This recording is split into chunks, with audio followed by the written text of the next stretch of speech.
Bonsoir et bienvenue parmi nous. Imaginez une arme légendaire, forgée dans les flammes d'un empire disparu, capable de faire trembler jusqu'aux forces les plus sombres. Découvrez l'histoire cachée de Cuauhtémoc, le dernier empereur aztèque, et suivez Mateo, l'héritier inattendu, dans une quête épique pour protéger un pouvoir divin. Entre rites interdits, magie ancestrale et combats contre d'impitoyables sorciers, cette aventure vous plongera au cœur des mythes aztèques. Plongez avec nous dans cette odyssée où chaque battement de tambour peut sceller le destin du Mexique, jusqu'au dénouement final. Il était un temps où l'empire aztèque se dressait fièrement, tel un aigle déployant ses ailes sur le vaste lac de Texcoco. Les temples sacrés de Tenochtitlan scintillaient sous le soleil ardent, et le chant des prêtres résonnait de pyramide en pyramide, témoignant de la grandeur de cette cité. Mais, dans l'ombre, un vent nouveau se levait, celui de l'invasion. Les Espagnols, conduits par la soif de conquête, approchaient inexorablement des portes de la capitale aztèque. Dans le palais orné de glyphes et de bas-reliefs, l'empereur Cuauhtémoc se tenait droit et silencieux. Son regard, empli de détermination, embrassait l'horizon qui s'assombrissait. Les tambours de guerre martelaient un rythme oppressant, faisant vibrer les murs de la cité. Chaque battement rappelait aux guerriers et aux prêtres la menace qui se rapprochait, des troupes étrangères, vêtues d'armures étincelantes et armées de bêtes de métal tonitruantes. Pourtant, malgré la crainte qui s'insinuait dans chaque recoin de la cité, Cuauhtémoc refusait de fléchir. Dans son cœur résidait l'espoir que la volonté de ses ancêtres et la protection des dieux veilleraient encore sur Tenochtitlan. À ses côtés, Xolotl, un vieux prêtre à la peau sillonnée de tatouages sacrés, gardait un secret qui pouvait sceller le destin de l'Empire. Au plus fort de la nuit, tandis que la lune projetait une lumière froide sur les canaux silencieux, Cuauhtémoc fit discrètement venir Xolotl dans la salle des rites. À la lueur vacillante des torches, l'empereur sortit une épée ornée d'obsidienne et de pierres précieuses, forgée selon des rites oubliés. Son tranchant, dit-on, renfermait la force même des anciens dieux. Xolotl, mon fidèle gardien, prends cette arme. Dans ce crépuscule où notre empire vacille, il n'est pas seulement question de bataille. Il y va de l'avenir de notre peuple. Je sens que la conquête espagnole sera implacable. Sa voix résonnait, grave et solennelle. Une prophétie murmure que, quand l'empire sombrera, un héritier de mon sang viendra réclamer cette épée. Il en réveillera le pouvoir pour que revive l'honneur des Aztèques. Le prêtre inclina la tête, recevant l'arme comme on accepte un flambeau sacré. À cet instant, il se sentit investi d'une responsabilité qui transcenderait les siècles. L'épée semblait vibrer, empreinte d'une énergie ancienne, comme si elle percevait déjà l'inévitable destin. Dans le silence nocturne, Cuauhtémoc posa une main sur l'épaule de Xolotl. Fuis la cité, mon ami. Cache ce trésor là où nul conquistador ne pourra le profaner. Et transmets, à ceux qui te succéderont, le secret de cette prophétie.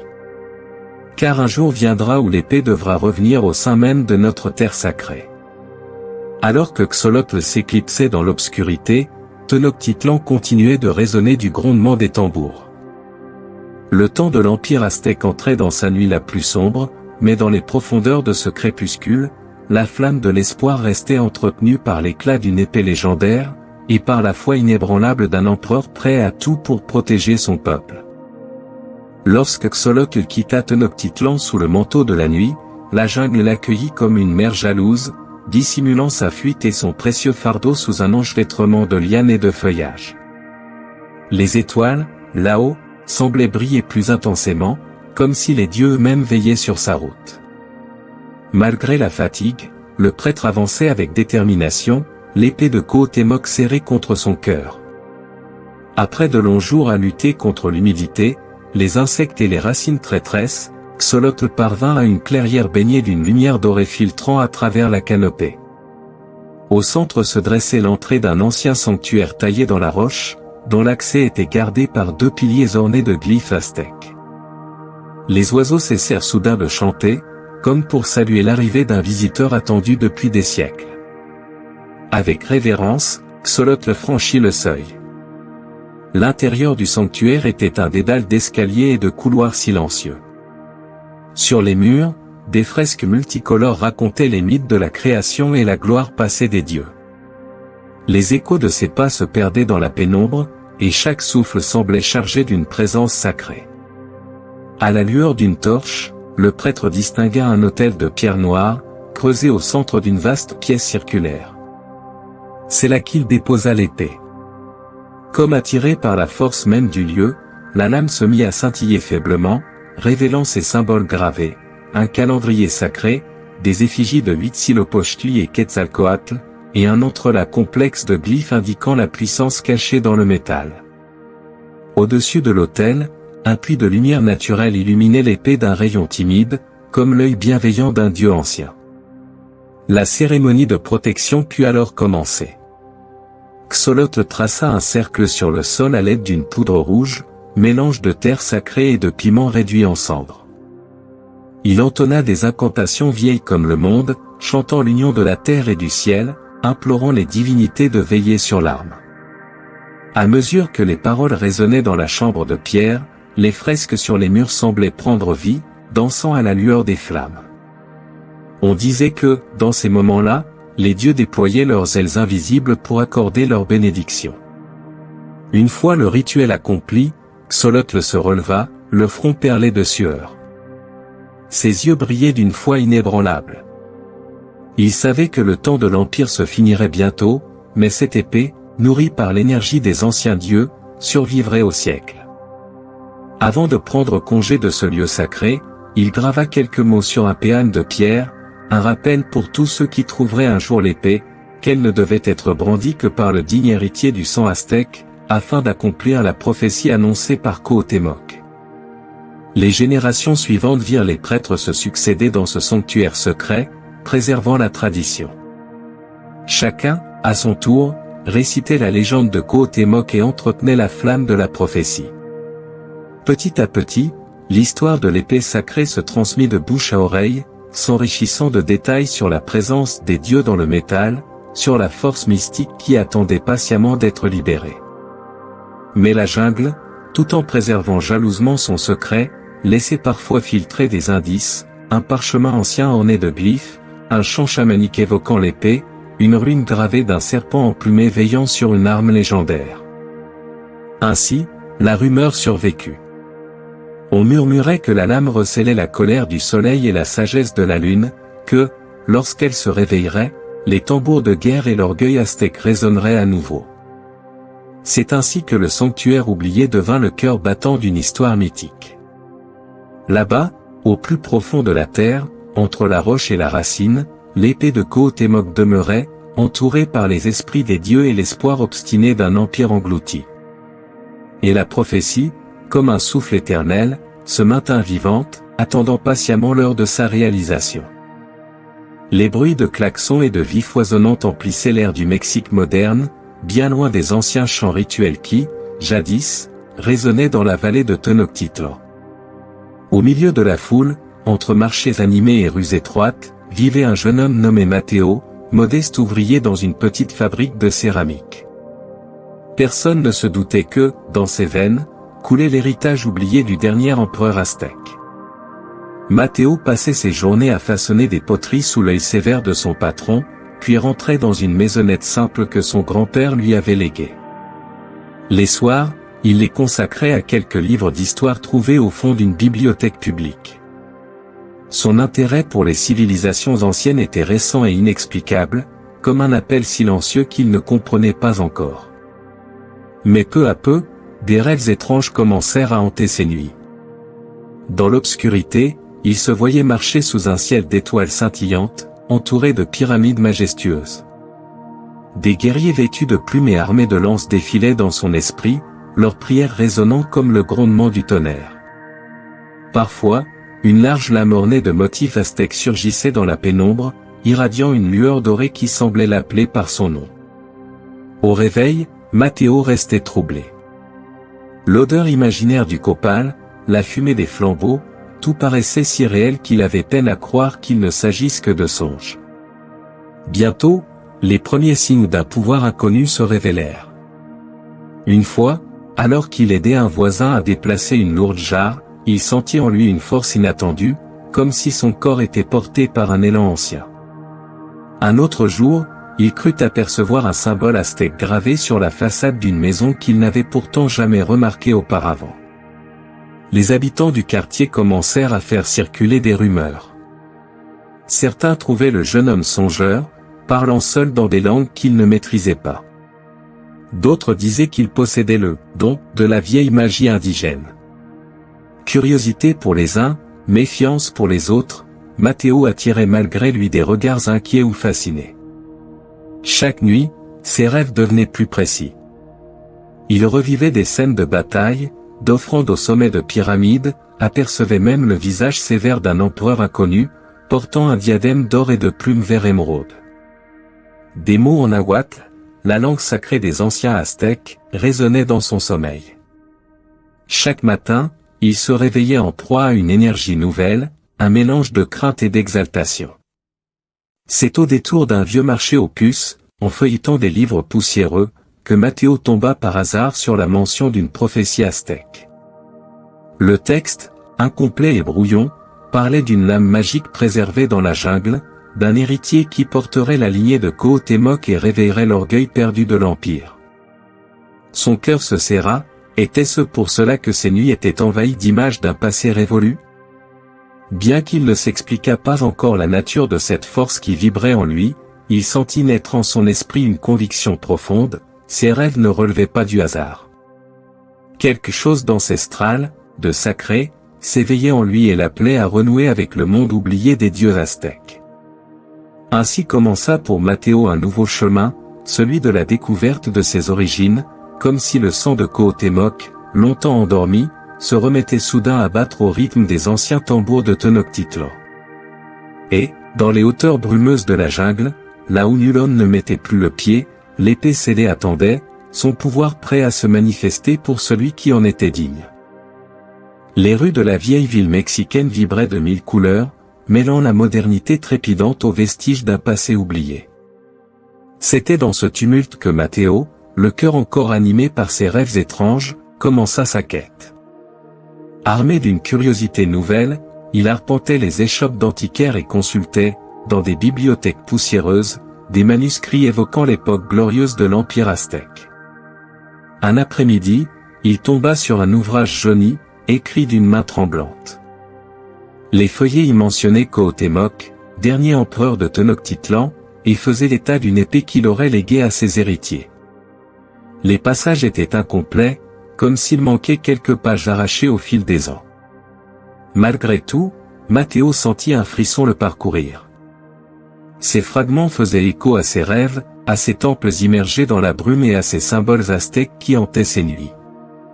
C'est alors qu'il croisa la route de Josefina, une historienne passionnée d'archéologie préhispanique. Touchée par l'intensité de son regard, elle l'emmena à la réserve d'un petit musée local. Là, elle lui montra une stèle dont les glyphes représentaient un empereur tendant une épée scintillante à un prêtre.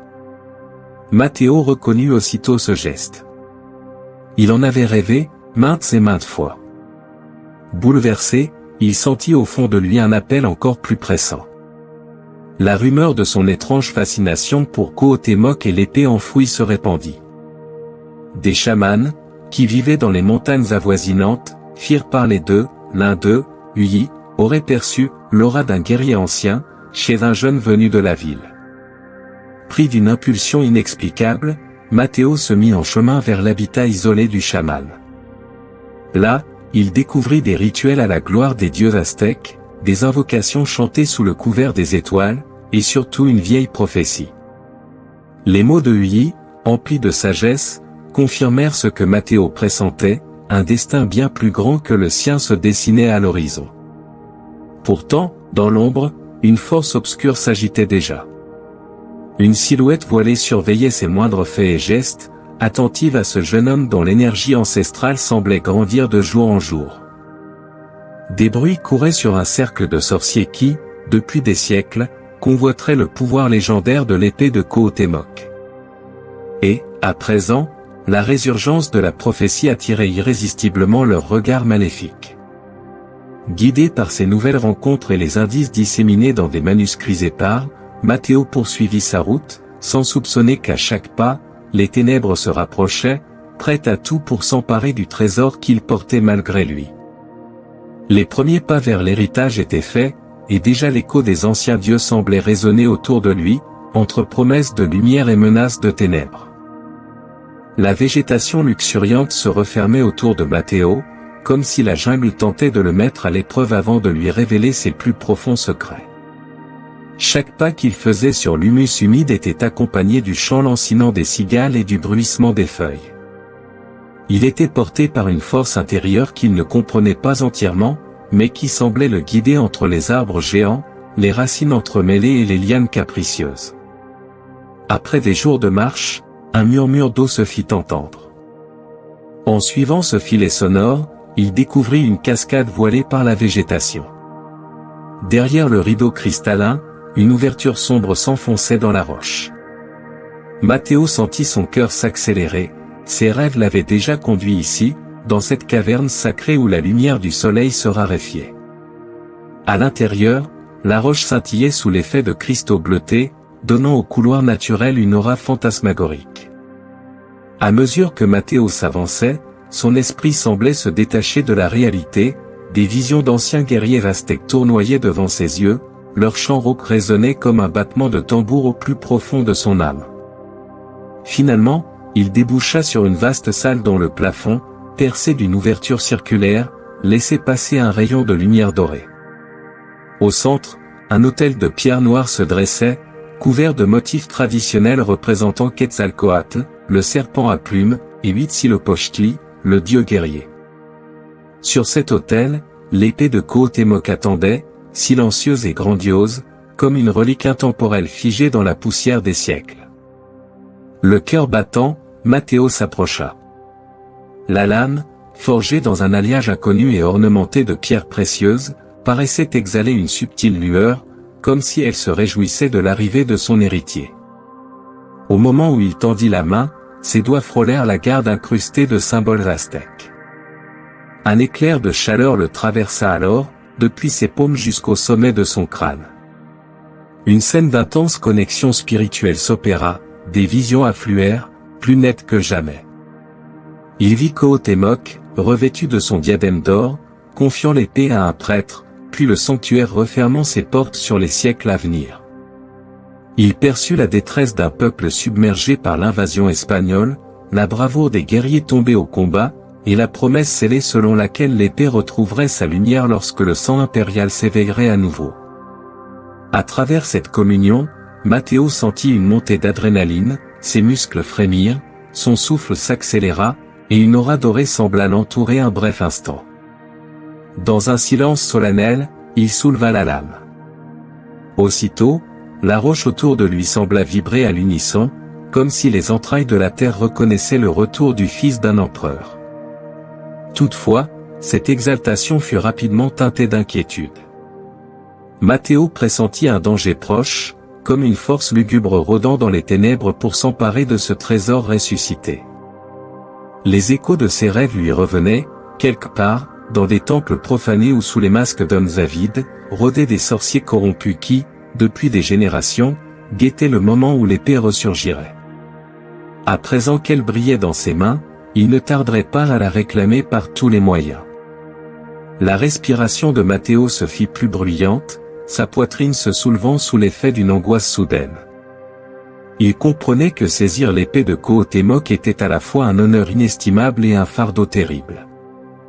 Désormais, les tambours anciens qui battaient dans ses rêves battraient aussi dans la réalité, l'héritage aztèque qu'il venait d'embrasser attisait déjà les convoitises des ténèbres. Sans plus attendre, il replaça la lame contre son cœur, rassemblant le courage né de la certitude que cette arme légendaire était liée à son destin. Le premier acte de cette rencontre sacrée était accompli, et avec lui, se levait une lutte acharnée entre la lumière de la prophétie et les ombres qui, déjà, s'étiraient aux confins de la jungle. Au sortir de la jungle, l'épée de Cuauhtémoc fermement accrochée à son côté, Matteo n'était plus le même.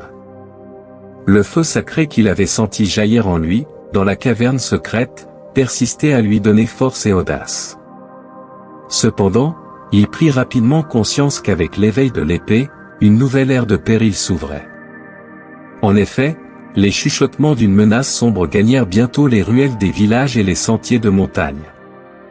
Un nom revenait sans cesse, l'ordre des Obsidiennes Noires. Selon les rumeurs, il s'agissait d'un groupuscule ésotérique dont les racines remontaient au temps même de la conquête espagnole. Ses membres, sorciers et praticiens de rites corrompus, avaient jadis pactisé avec des divinités ombrageuses et oublié l'honneur des dieux originels. On racontait qu'ils attendaient patiemment le moment où l'épée de Cuauhtémoc, source d'un pouvoir ancien, referait surface pour s'en emparer et asservir le monde à leurs desseins.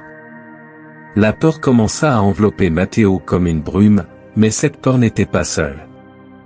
De l'autre côté du destin, des âmes bienveillantes détectèrent elles aussi l'énergie libérée par l'épée sacrée. Ainsi, Matteo croisa la route d'hommes et de femmes inspirés par le même souffle ancestral. Il trouva d'abord Tata Balam, un vieux chaman respecté dans la région montagneuse, dont la réputation de guérisseur et de sage n'était plus à faire. Les tambours et chants sacrés emplissaient sa cabane emplumée de volutes d'encens, et dès qu'il posa les yeux sur Matteo, il sut qu'un destin extraordinaire l'avait choisi. « L'épée t'a reconnu comme héritier, murmura-t-il.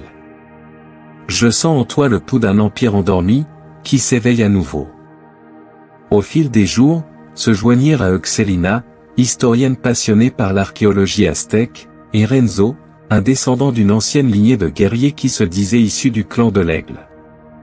Tous virent en Matteo l'instrument d'une prophétie ressurgie du passé. Ils apportèrent leur savoir, leur chant, leurs secrets et, surtout, leur volonté de défendre l'héritage de Cuauhtémoc contre quiconque oserait le bafouer. Les ténèbres, elles aussi, s'organisaient. Sous un ciel gris-perle, l'ordre des Obsidiennes Noires se réunit dans un temple oublié, enfoui sous les roches volcaniques. Au milieu de symboles peints avec du sang de chauve-souris et de racines empoisonnées, leur chef, un sorcier dont le visage restait masqué par un crâne d'obsidienne, invoquait des énergies anciennes. Des silhouettes silencieuses, vêtues de capes sombres, se livraient à un rituel sinistre. On devinait l'avidité dans leurs yeux. L'épée de Cuauhtémoc, enfin réapparue, était la clé de leur ascension. La première attaque sérieuse ne tarda pas. Alors que Matteo et ses compagnons campaient près d'un site archéologique recouvert de hiéroglyphes azimutés, une nuit tombante les surprit. Des éclairs verts zébrèrent soudain le ciel, et la température chuta d'un coup. Des silhouettes encapuchonnées sortirent de l'obscurité, le regard brillant de malveillance. Xelina étouffa un cri en apercevant leur visage mi-humain, mi-squelettique, recouvert de motifs d'obsidienne. Les tambours de Tata Balam résonnèrent aussitôt, invoquant la protection des ancêtres. L'épée se manifesta alors. Dans la main tremblante de Matteo, la lame s'illumina d'un éclat doré qui fendit la nuit. Il sentit la puissance affluer, une onde électrique qui parcourait son bras et vrillait son esprit. Avec un courage né de cet élan divin, il brandit l'arme. Une barrière lumineuse jaillit, renvoyant l'assaut magique des sorciers et brisant leurs illusions lugubres en fragments d'ombre. Les assaillants, surpris, reculèrent sous l'effet de cette défensive inattendue. Les chants de Tata Balam s'élevèrent dans le ciel pour soutenir Matteo. Renzo, en bon guerrier, se précipita avec un vieux bouclier aztèque orné de plumes, protégeant Xelina. La confrontation fut brève, fulgurante, et, devant la force spirituelle de la lame, les sorciers préférèrent se disperser, disparaissant dans la jungle comme des spectres. Lorsque le calme revint, Matteo se tenait, les genoux à terre, haletant. L'épée continuait de luire faiblement, telle une braise sur le point de s'éteindre. Ses amis l'entourèrent, rassurés de la voir encore auprès d'eux. Mais dans leur regard brillait la conscience d'une vérité nouvelle, l'affrontement ne faisait que commencer. Matteo connaissait désormais ses alliés, ses âmes courageuses qui partageaient la même soif de préserver l'héritage aztèque, et ses adversaires, tapissés dans l'ombre, prêts à bondir au moindre signe de faiblesse. L'épée était sa force, mais aussi son fardeau. Il savait que, tant qu'il porterait la flamme de Cuauhtémoc, il marcherait sur le fil étroit séparant l'honneur de la destruction. Le chant du vent portait encore les accents des tambours sacrés lorsque Mateo et ses compagnons entamèrent leur périple à travers les contrées reculées du Mexique. Guidés par les cartes imparfaites de Xelina et les visions de Tatabalam, ils partaient en quête des temples perdus de l'ancienne civilisation aztèque, oubliés au fil des siècles et désormais interdits à la plupart des vivants. La première halte les mena au temple de la lune écarlate, niché dans une gorge profonde où ne parvenaient que quelques rayons de soleil. Sous la lueur d'un ciel crépusculaire, ils découvrirent des fragments de fresques et de parchemins qui décrivaient des rituels oubliés depuis la chute de Tenochtitlan. Sur ces pages jaunies, Mateo déchiffra des symboles évoquant le rôle divin de l'épée, on la disait capable de saisir le cœur du soleil, pour ranimer le pouvoir de l'empire défunt. Ces écrits anciens insistaient aussi sur la vertu que devait porter l'élu, car seule la pureté de son âme pouvait canaliser la force incommensurable de l'arme. Plus loin, dans le temple du jaguar d'or, un dédale de couloirs sombres leur réserva de mystérieuses épreuves. Des pièges séculaires se déclenchèrent à leur passage, libérant des lames de pierre ou des jets de flammes bleutées. Mateo dut faire preuve de courage et d'humilité, tantôt, il usait de l'épée pour dévier un projectile mortel, tantôt, il la gardait au fourreau pour respecter les murs sacrés, préférant utiliser sa ruse et son agilité. Chaque porte franchie le rapprochait de son destin. À mesure qu'il avançait, l'énergie de la lame se faisait plus tangible, vibrant dans son fourreau, attendant l'instant où sa puissance devrait à nouveau se manifester. Cependant, les forces obscures n'étaient jamais loin. L'ordre des obsidiennes noires avait dépêché ses émissaires, qui arpentaient discrètement les couloirs en ruine.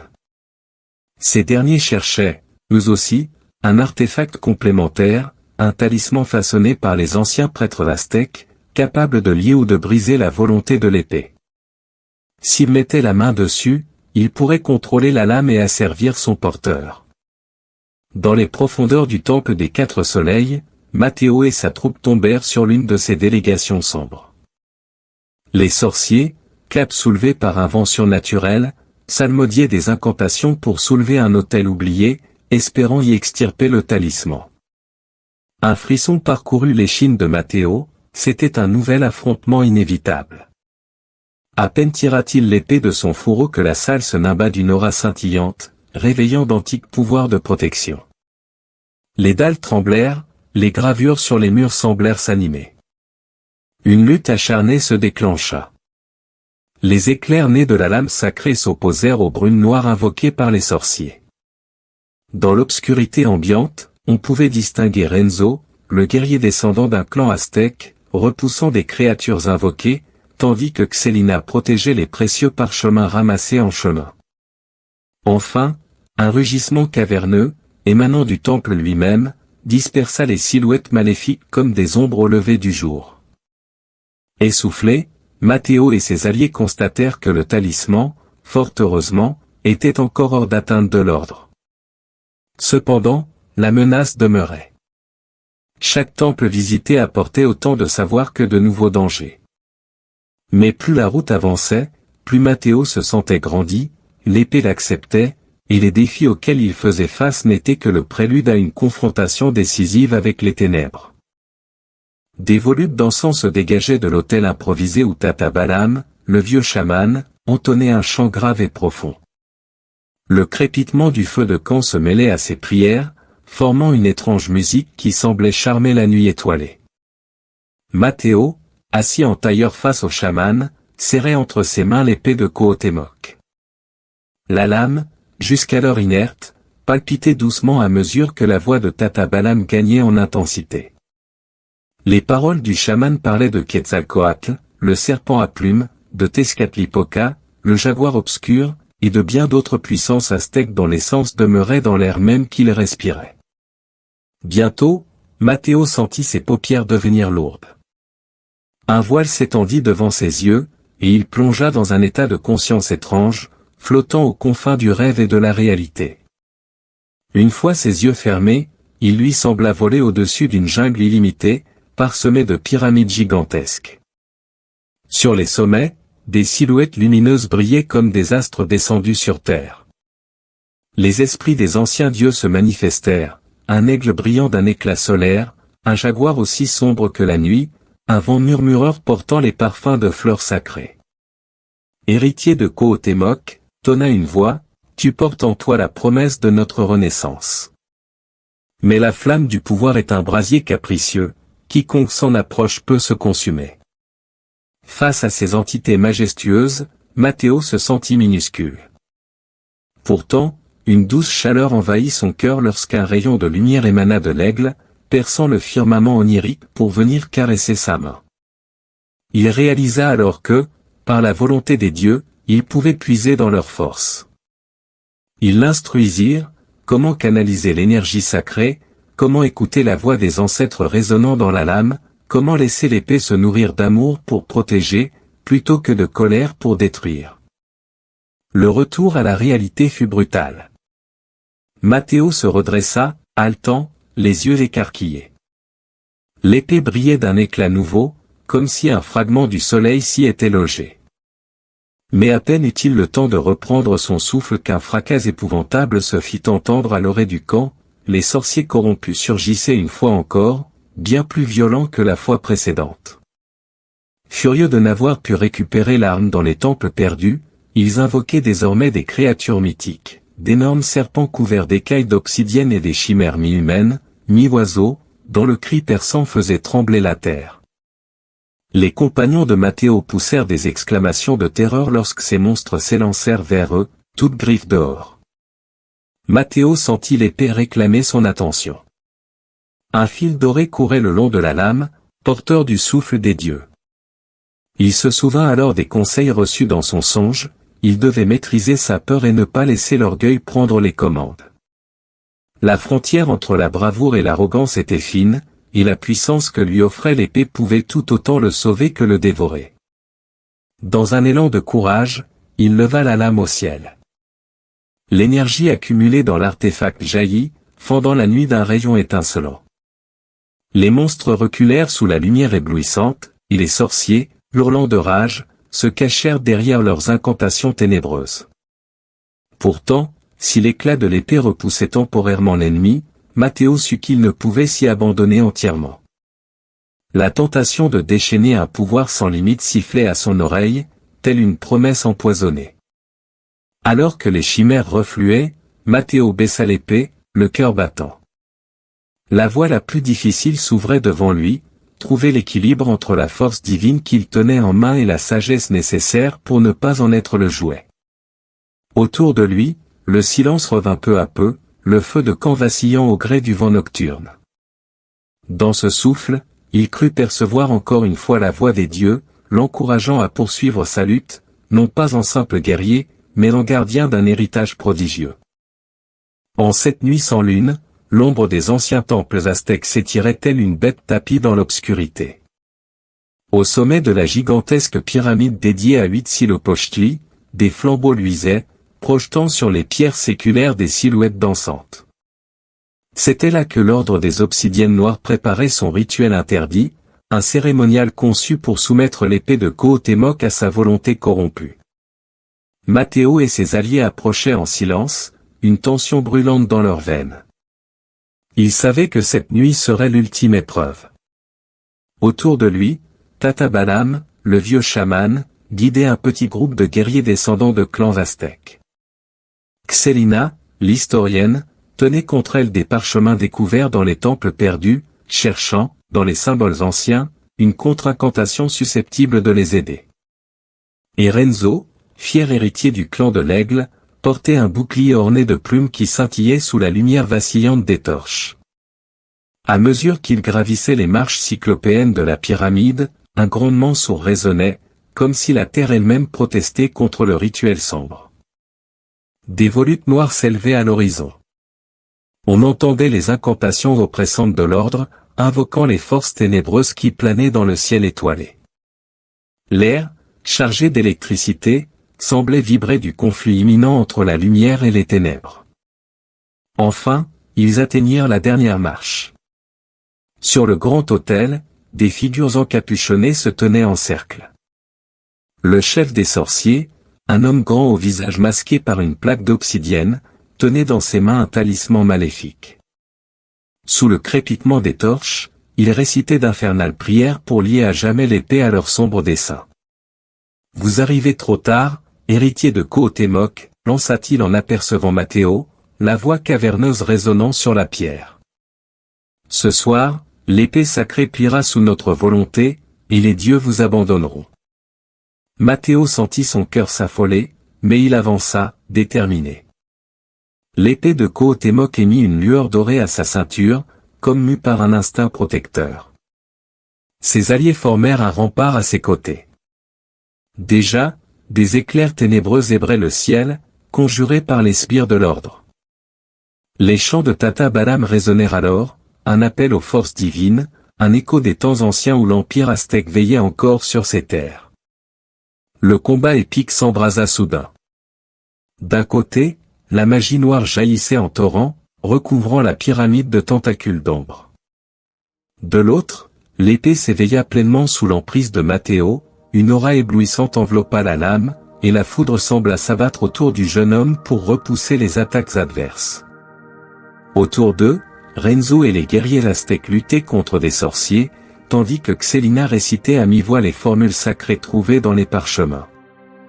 Mathéo, l'épée brandie, se retrouva bientôt face au chef des sorciers. Le masque d'obsidienne reflétait un rictus inhumain, et la silhouette drapée de noir invoqua une créature cauchemardesque, un jaguar au croc de fumée. La bête se rua sur Mathéo, ses griffes déchirant l'air.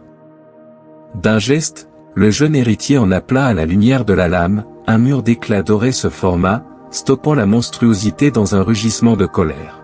« Je ne te laisserai pas souiller l'honneur de mon peuple, » lança Mathéo, la voix étreinte par la rage et la foi. Il avança, l'épée projetant devant lui un faisceau pareil à un soleil miniature. Le chef des sorciers répliqua en déployant toute la puissance de l'ordre. La pyramide trembla, des pans de pierre se détachèrent et, dans la confusion, Tata Balaam fut projeté à terre, grièvement blessé. Renzo et Xelina, aux prises avec plusieurs ennemis, luttaient pour ne pas être submergés. La bataille atteignait son paroxysme. C'est alors que Mathéo libéra le plein potentiel de l'épée. Les enseignements des dieux, gravés dans son esprit, guidèrent sa main. Un flash aveuglant embrasa l'air, il se rua droit sur le chef des sorciers, franchissant les vagues de magie noire. Puis, avec un cri d'une intensité désespérée, il abattit la lame dans un fracas retentissant. Un éclair déchira la voûte céleste, et la puissance incandescente de l'épée désintégra l'obsidienne qui recouvrait le visage de son ennemi. Le sorcier s'effondra, le masque brisé, et de ce dernier s'échappa un filet de fumée noire qui se dissipa dans les rafales du vent nocturne. Autour d'eux, les autres serviteurs de l'ordre tombèrent à genoux, terrassés par la défaite de leur maître. La nuit, cependant, ne retrouva pas immédiatement sa sérénité. À quel prix avait été remportée cette victoire? Tata Balaam, gravement touché, gisait au pied de l'autel. Ses yeux se firent lointains alors qu'il offrait un dernier regard à Mathéo. D'autres guerriers portaient des plaies douloureuses, et la pyramide elle-même, fissurée par la violence du duel, menaçait de s'écrouler. Brisé de fatigue, Mathéo tomba à genoux. L'épée, à présent apaisée, ne brillait plus que d'une lueur vacillante. Un silence chargé d'émotions enveloppa la scène. La grande confrontation s'achevait, marquée par la destruction des ténèbres, mais aussi par le sacrifice de ceux qui avaient osé défendre l'héritage de Kohotémok. Ainsi, au sommet de cette pyramide qui avait vu naître et périr tant de légendes, la lumière l'emportait pour un temps. Dans le cœur de Mathéo, cependant, grondait un sentiment mêlé de tristesse et de reconnaissance. Pour vaincre, il avait dû embrasser la totalité de la puissance divine. Désormais, un dernier acte l'attendait, décider de l'avenir de l'épée, et ainsi sceller le destin du peuple aztèque. Des jours après la grande confrontation, le monde semblait reprendre son souffle. Les ténèbres qui avaient hanté le sommet de la pyramide s'étaient dissipées, laissant place à une aube timide, teintée d'espoir. Mathéo, le corps encore endolori par la violence du combat, fit le long voyage jusqu'à l'ancien sanctuaire, ce lieu secret qui, jadis, avait abrité l'épée de Kohotémok. Ses pas le menèrent au cœur d'une jungle silencieuse, où le chant lointain des oiseaux résonnait comme une prière oubliée. Les branches entortillées, la mousse grimpante, tout semblait s'écarter sur son chemin, comme si la terre, reconnaissante, l'invitait à avancer. Derrière une cascade argentée se trouvait l'entrée d'une caverne. Matteo se souvenait l'avoir franchie dans un autre temps, animé par la découverte et l'exaltation. Aujourd'hui, il y retournait, le cœur empreint de gratitude et de tristesse. Sous la voûte rocheuse, un fin rayon de lumière caressait l'autel où reposait autrefois l'épée légendaire. Matteo posa son regard sur la lame qu'il tenait dans sa main, usée par les batailles et auréolée d'une aura feintement dorée. Il savait que ce pouvoir qu'il avait brandi pour sauver son peuple ne lui appartenait pas réellement. Dans l'écho de ses souvenirs, la voix de Kohotémok retentissait encore, murmurant la promesse que cette arme ne serait transmise qu'à celui qui saurait en porter la responsabilité. Matteo s'avança, chaque pas résonnant dans la caverne comme le battement d'un cœur ancien. Arrivé devant l'autel, il déposa l'épée en son centre, là où la roche gardait l'empreinte d'un passé immémorial. Aussitôt, une douce clarté enveloppa la lame, comme si la terre, contente de retrouver son trésor, la reconnaissait et la bénissait. « Je rends aujourd'hui à ces lieux sacrés l'arme que j'ai reçue, » dit Matteo, la voix tremblante d'émotion. « J'ai vu la gloire qu'elle peut offrir et la terreur qu'elle peut semer. Jamais je ne laisserai ce pouvoir tomber entre de mauvaises mains, pas même les miennes. » Son cœur se serra à la pensée de tous ceux qui étaient tombés pour protéger la prophétie. En posant la paume sur la garde de l'épée, il ferma les yeux. Un souffle, doux comme une brise printanière, parcourut la caverne, faisant vibrer l'air de 1000 murmures. Dans ce langage muet, il crut entendre la reconnaissance de Kohotémok et des dieux eux-mêmes. Ainsi, Matteo respectait la volonté de son illustre ancêtre. Il savait, à présent, que ce pouvoir divin était trop grand pour un seul homme, aussi valeureux soit-il. Ne plus brandir l'épée ne signifiait pas renoncer à son rôle de protecteur, au contraire, il devenait le gardien silencieux de ce lieu sacré, veillant à ce qu'aucune force sombre ne puisse à nouveau souiller l'héritage aztèque. Lorsqu'il se releva, Matteo se sentit plus léger, comme libéré d'un fardeau. Malgré l'absence de l'arme à sa ceinture, la certitude de son devoir l'habitait toujours. L'héritage aztèque demeurait vivant, nourri par les prières des chamans, la mémoire gravée dans les pierres des temples et la foi d'un peuple qui, au-delà du temps, renaissait de ses cendres.